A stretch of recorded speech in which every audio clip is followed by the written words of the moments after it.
ಮೈಸೂರಿನಲ್ಲಿ ಇನ್ಫೋಸಿಸ್ನಲ್ಲಿ ಮುಂದುವರೆದಿದೆ ಕಾರ್ಯಾಚರಣೆ. ಚಿರತೆ ಸೆರೆಗಾಗಿ ರಚನೆ ಮಾಡಿದ್ದಾರೆ 12 ತಂಡಗಳನ್ನ. ಈ 12 ತಂಡಗಳನ್ನ ರಚನೆ ಮಾಡುವುದರ ಮೂಲಕ ಕಾರ್ಯಾಚರಣೆ ಮುಂದುವರೆದಿದೆ. ಅರಣ್ಯ ಇಲಾಖೆಯ ಚಿರತೆ ಕಾರ್ಯಪಡೆ ಹಾಗೂ ಆನೆ ಕಾರ್ಯಪಡೆಯನ್ನ ರಚಿಸಲಾಗಿದೆ. ಈ ಮೂಲಕ ಚಿರತೆಯನ್ನ ಸೆರೆ ಹಿಡಿಬೇಕು ಅಂತ ಒಟ್ಟು 12 ತಂಡಗಳನ್ನ ರಚಿಸಿ ವಿಶೇಷ ಕಾರ್ಯಾಚರಣೆ ಈಗ ಶುರುವಾಗಿದೆ.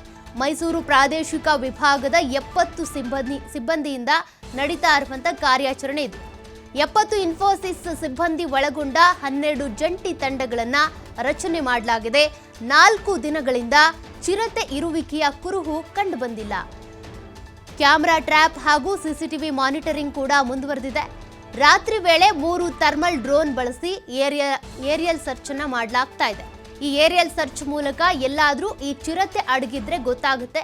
ಹೀಗಾಗಿ ಈ ಡ್ರೋನ್ ಕ್ಯಾಮ್ರಾವನ್ನ ಬಳಸೋದ್ರ ಮೂಲಕ ಏರಿಯಲ್ ಸರ್ಚ್ ಮಾಡಲಾಗ್ತಾ ಇದೆ. ಮತ್ತೆ ಈ 2-3 ದಿನಗಳಿಂದ ಕೂಡ ಚಿರತೆ ಓಡಾಡಿರುವಂತ ಹೆಜ್ಜೆ ಗುರುತು ಪತ್ತೆಯಾಗಿಲ್ಲ. ಹಾಗಾಗಿ ಚಿರತೆ ಎಲ್ಲಿರಬಹುದು, ಎಲ್ಲಿ ಅಡಕೊಂಡಿರಬಹುದು, ಇದಕ್ಕೆ ಸಂಬಂಧಪಟ್ಟಂತೆ ಈಗ ಕಾರ್ಯಾಚರಣೆ ಶುರುವಾಗಿದೆ. ಒಂದು ಮಾನಿಟರಿಂಗ್ ಮಾಡೋದಾಗಿರ್ಬೋದು, ಕ್ಯಾಮ್ರಾ ಮಾನಿಟರಿಂಗು ಮತ್ತೆ ಈ ಸಿಸಿಟಿವಿ ಮಾನಿಟರಿಂಗ್ ಹಾಗೂ ಕ್ಯಾಮ್ರಾ ಟ್ರ್ಯಾಪ್ಗೆ ಸಂಬಂಧಪಟ್ಟಂತೆ ಆ ಕಾರ್ಯಾಚರಣೆಗಳು ಹಾಗೆ ಮುಂದುವರಿತವೆ. ಒಟ್ಟು 12 ತಂಡಗಳಿಂದ ನಡೀತಾ ಇರುವಂತ ಕಾರ್ಯಾಚರಣೆ ಇದು.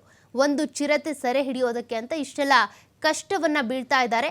ನೋಡೋಣ ಚಿರತೆ ಎಷ್ಟೊತ್ತಿಗೆ ಸೆರೆ ಆಗುತ್ತೆ, ಎಷ್ಟು ದಿನ ಬೇಕು ಇನ್ನು ಅಂತ. ಇಲ್ಲಿವರೆಗೂ ಕೂಡ ಚಿರತೆ ಆಗಾಗ ಪ್ರತ್ಯಕ್ಷವಾಗ್ತಾ ಇತ್ತು, ಶಾಲೆ ಮುಂದೆ ಇರ್ಬೋದು, ರಸ್ತೆಗಳಲ್ಲಿ ಇರ್ಬೋದು. ಬಟ್ ಈಗ ಚಿರತೆ ಇರುವಿಕೆಯ ಬಗ್ಗೆ ಯಾವುದೇ ರೀತಿಯ ಗುರುತುಗಳು ಅಲ್ಲಿ ಸಿಗ್ತಾ ಇಲ್ಲ. ಚಿರತೆಯ ಹೆಜ್ಜೆಯ ಗುರುತನ್ನ ಇಟ್ಕೊಂಡೆ ಅದರ ಆಧಾರದ ಮೇಲೆ ಚಿರತೆ ಸೆರೆಗೆ ಅಂತ ಕಾರ್ಯಾಚರಣೆ ಮಾಡ್ತಾರೆ.